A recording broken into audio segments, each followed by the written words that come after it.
Good morning, students. How are you all, beta? I hope you all are well. So, beta, in this video, we have read about our next topic of lesson 1 nutrition in plants, that is other modes of nutrition in plants. Before that, beta, there is a paragraph that is good to know कि इसके बारे में जानना हमारे लिए अच्छा है. हमने प्रीवियस वीडियो में पढ़ा था कि हम क्या करते हैं, अगर प्लांट्स को नाइट्रोजन चाहिए, फॉस्फोरस चाहिए, पोटेशियम चाहिए, तो हम इन्हें बाहर से फर्टिलाइजर ऐड करते हैं, मैन्योर ऐड करते हैं. ओके, लेकिन यहाँ पर बताया गया कि सॉइल के अंदर कुछ ऐसे बैक्टीरिया होते हैं जो क्या करते हैं, एटमॉस्फेयर में जो नाइट्रोजन है उसको क्या करते हैं, यूज करके प्लांट्स तक पहुंचा देते हैं. तो ये इसी के बारे में बताया गया. देखिए हम पढ़ते हैं इसको. It is interesting to know that some forms of bacteria can prepare nitrogen compounds from atmospheric nitrogen. Nitrogen compounds क्या है यहाँ पे, नाइट्रेट्स एंड नाइट्राइट्स, जो हमने पिछले वीडियो में पढ़ा था. thus they prepare thus their presence helps the plants. These bacteria live in blisters like structure called nodules. nodules मतलब क्या होता है कि ये मान लीजिए प्लांट है, ये उसकी रूट्स है, तो रूट्स में गांठें बना के ऐसे, ठीक है, इस तरह से ये रहते हैं, तो इसको हम नोड्यूल्स कहते हैं. In the roots of legumes. अब ये लेग्यूम्स क्या होते हैं बेटा, लेग्यूम्स होते हैं दालों के, जो दालें वाले लगाते हैं पौधे से. अगर हमने ग्राम ब्लैक ग्राम लगाए हैं, हमने जो भी पल्सेस लगाई हैं, दालें लगाई हैं, मटर का पौधा हो गया, माँ की दाल होती है जो छोलों की, ये सब, ये सारे लेग्यूम्स कहलाते हैं. इनकी जो रूट्स होते हैं उसमें ये बैक्टीरिया प्रेजेंट होते हैं. The bacteria thus get shelter and food for themselves. तो वहां पे रह रहे हैं और फूड बना रहे हैं. Such an association is termed as symbiotic relationship. तो ये सिम्बायोटिक रिलेशनशिप क्या होता है, सिम्बायोटिक रिलेशनशिप क्या होता है बेटा, जब दो ऑर्गेनिज्म इकट्ठे रह रहे हैं और एक दूसरे को क्या दे रहे हैं, फायदा दे रहे हैं, तो वो क्या कहलाता है, सिम्बायोटिक रिलेशनशिप. कहते हैं one such form of bacteria rhizobium. तो इन्होंने राइजोबियम बताया आपको, देखो बोलने के लिए प्रोनाउंसिएशन ही बताई है, राइजोबियम. ठीक है, ये बैक्टीरिया, ये एक सिम्बायोटिक रिलेशनशिप है, क्योंकि राइजोबियम बैक्टीरिया क्या करता है, प्लांट्स की रूट्स में रहता है. ठीक है, और उस रूट्स में रहने को कहते हैं, प्लांट्स की रूट्स उसको शेल्टर दे रही है, रहने के लिए जगह दे रही है, और वो बैक्टीरिया क्या कर रहा है, वो नाइट्रोजन क्या कर रहा है, उस प्लांट को प्रोवाइड कर रहा है. तो ये कहलाता है सिम्बायोटिक रिलेशनशिप, जहां पर दो ऑर्गेनिज्म इकट्ठे रहते हैं और एक दूसरे को क्या दे रहे हैं, फायदा दे रहे हैं. ठीक है, क्लियर.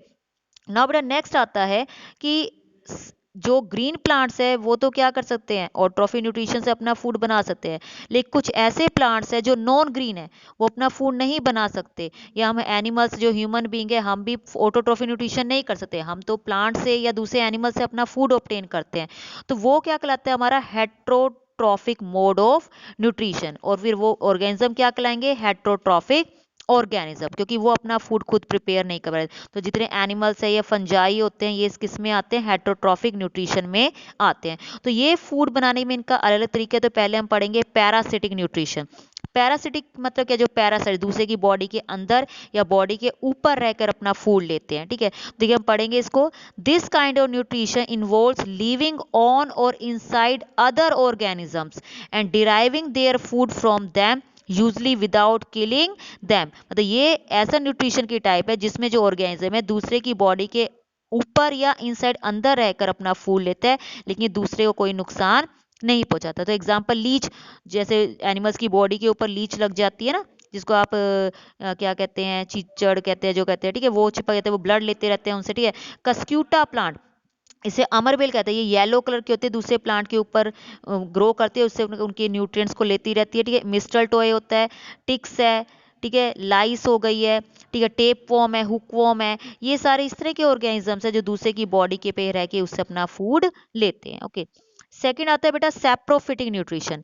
सैप्रोफिटिक में क्या होता है कि जो ऑर्गेनिज्म है वो डेड डिके, गले सड़े मरे हुए जानवरों की बॉडी पे पर मतलब कि ग्रो करके उनसे फूड को लिक्विड फॉर्म में कन्वर्ट करके उन फूड को क्या करते हैं, एब्जॉर्ब करते हैं. तो कहते हैं taking in dead decaying organic matter in the form of food is called saprophytic nutrition. Okay, such organism break down the food materials, ठीक है, and outside the body and then absorb it. ठीक है, तो body के ऊपर लगेंगे, उसकी body का जो ऊपर रह के जो फूड है उसको ब्रेक डाउन करके क्या करेंगे, एब्जॉर्ब करते जाएंगे. जैसे इसमें फंजाई आती है, ब्रेड मोल्ड है, ब्रेड के ऊपर उल्ली लगती है, जैसे आप उल्ली कहते हैं कि अचार को उल्ली लगी, ब्रेड को जो उल्ली लग गई है, आपके चमड़े की बेल्ट है या फिर लेदर बेल्ट जो होती है, लेदर के शूज, उन पे क्या बरसात के मौसम में आपने देखा होगा कि व्हाइट व्हाइट या ग्रीन ग्रीन कलर की क्या उल्ली से लग जाती है, तो वो फंजाई होती है.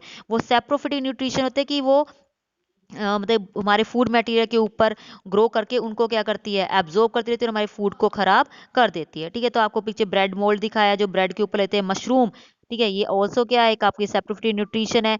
ईस्ट पाउडर आता है, ठीक है, ये भी क्या है, सैप्रोफिटिक न्यूट्रिशन में आता है। ओके, नेक्स्ट है बेटा एनिमल लाइक न्यूट्रिशन, मतलब जो एनिमल्स में होती है या ह्यूमन बींग में होती है। इनमें क्या है, in this mode organism take in whole material and break them down inside their body, कि हम लोग ईट करते हैं फूड और वो फूड हमारी बॉडी के अंदर जाके क्या होता है, डाइजेस्ट होता है। What can be taken in and broken down depend on the body design and functioning, कि किस तरह की बॉडी बने, कैसे वो काम करे, उससे अकॉर्डिंग हमारी डाइट होती है। ठीक है, सम ऑर्गेनिज्म सॉलिड फूड लेते हैं, जैसे अमीबा है, ह्यूमन है, कैट है, हम सॉलिड फूड लेते हैं और उसको क्या हमारी बॉडी में उसकी डाइजेशन होती है। तो the type of nutrition depend upon the type and ability of food material. I hope बेटा ये पेज आपको क्लियर होगा। मैं पेज नंबर 12 रीड किया है। नेक्स्ट है आपका 12 पेज नंबर 13। इसमें भी बेटा आपको गुड टू नो आया, देखिए इसे हम पढ़ेंगे। कहते हैं कुछ ऐसे प्लांट्स होते हैं जो इंसेक्ट्स को ईट करते हैं। तो आपने इसके बारे में पढ़ा है अपने 4th 5th क्लास में या 6th में, तो उन्हें हम क्या कहते हैं, इंसेक्टिवोरस प्लांट्स। उन्हें हम क्या कहेंगे, इंसेक्टिवोरस प्लांट्स कहते हैं। क्लियर, और ये इंसेक्ट्स को ईट करते हैं। अब ये इंसेक्ट्स को क्यों ईट करते हैं, वैसे तो ये प्लांट्स ग्रीन होते हैं, फोटोसिंथेसिस कर सकते हैं, लेकिन बेटा जिस सॉइल में ये ग्रो कर रहे हैं उस सॉइल में नाइट्रोजन नहीं होता। वो प्लांट्स को ग्रो करने के लिए नाइट्रोजन चाहिए, तो वो नाइट्रोजन कैसे लेते हैं, वो क्या करते हैं, इंसेक्ट्स को ईट करते हैं। और इंसेक्ट्स को ईट करके, इंसेक्ट्स की बॉडी में प्रोटीन है, उस प्रोटीन से ही क्या मिलता है, उनको नाइट्रोजन मिलता है। तो वीनस फ्लाई ट्रैप इसका एक एग्जाम्पल है। ठीक है, सनड्यू प्लांट इसका एक एग्जाम्पल है, पिक्चर प्लांट इसका एग्जाम्पल है। ये क्या ऐसे प्लांट्स है जो इतने कलरफुल होते हैं, या इनमें इस तरह से लिक्विड होता है, इतने शाइन करते हैं कि इस पे की तरफ इंसेक्ट्स अट्रैक्ट होते हैं, और जब अट्रैक्ट होकर ये क्लोज जाते हैं तो इनको ट्रैप कर लेते हैं। क्लियर। अब बेटा इन्होंने एक आपको एक्टिविटी बताई है, लेट्स ट्राई दिस। इसमें क्या कहा इन्होंने कि आप एक ब्रेड ले लो, वो ब्रेड काफी पुराना हो चुका हो, ठीक है, उसके ऊपर थोड़ा सा आप क्या करेंगे कि थोड़ा सा पानी वगैरह डाल देंगे। ठीक है, तो कुछ दिन के बाद आप क्या देखेंगे कि उसके ऊपर ना व्हाइट से कलर का, ग्रीन से ब्राउन से कलर का कुछ निशान से आ जाएंगे, यानी मतलब वो ब्रेड मोल्ड डेवलप हो गया। अब बरसात के मौसम में मोस्टली ऐसा होता है। ठीक है, आप उस पे देख कॉटन जैसे कोई रूह जैसे कुछ ऊपर आ गया है, आप उस चीज को ऑब्जर्व करेंगे। ठीक है, उसको ऑब्जर्व करने के लिए बात क्या है, आपने उसके ऊपर एक, उसको एक स्लाइड के ऊपर ले लेना है। ये जब आप स्कूल आएंगे ना, ये सब हम एक्टिविटीज करेंगे। ओके, ठीक है, तो उसको ले लेना, एक शीट, ग्लास की शीट होती है, ठीक है, ये कांच की, इसको स्लाइड कहते हैं, इसके ऊपर डालकर इसके ऊपर सैफरिन नाम का सोल्यूशन आता है, उसको डालेंगे ताकि इसको कलर मिल जाएगा। फिर उसको हम जब माइक्रोस्कोप के नीचे देखेंगे ना, तो हमें वो जो एल्गी, जो सॉरी फंजाई है, उल्ली है, जिसको ब्रेड मोल्ड कहते हैं, वो हमें इसमें दिखाई देगी। क्लियर। नेक्स्ट है बेटा nutrients in soil, last topic है हमारा। आपने पढ़ा है कि प्लांट्स को क्या है, अलग अलग न्यूट्रिएंट्स चाहिए ग्रो करने, तो प्लांट्स को कहते हैं 14 से 18 ऐसे न्यूट्रिएंट्स है जो उसके ग्रोथ में हेल्प करते हैं। तो कार्बन डाइऑक्साइड और जो ऑक्सीजन है वो तो प्लांट्स एयर में से ले लेते हैं, कुछ मिनरल्स को वो क्या करता है, सॉइल में से वाटर के थ्रू ले लेगा। लेकिन इनके अलावा भी क्या है, प्लांट्स को क्या है, कुछ मिनरल्स चाहिए, जैसे नाइट्रोजन है, फॉस्फोरस है, पोटेशियम है, कैल्शियम है, सल्फर है, मैग्नीशियम है, ये सारे न्यूट्रिएंट्स चाहिए। और जनरली डेड ऑर्गेनिक मैटर जो ह्यूमस होता है वो क्या मिट्टी में पहले से प्रेजेंट है, तो इन सबको प्लांट्स को क्या है, एब्जॉर्ब करेगा अपने रूट्स के थ्रू। तो अब ये कैसे मिलेगा, हमने बताया कि क्या होता है, प्लांट वैसे तो सॉइल में ये सारे न्यूट्रिएंट्स प्रेजेंट है, लेकिन जब हम फसल उगाते हैं तो फसल ज्यादा अमाउंट में लगाते हैं ना, हम लोग व्हीट लगाते हैं, राइस लगाते हैं, मेज लगाते हैं, तो जब हम ज्यादा अमाउंट में प्लांट्स को खेत में लगाते हैं तो ये न्यूट्रिएंट्स बहुत जल्दी क्या है, प्लांट्स एब्जॉर्ब कर लेते हैं।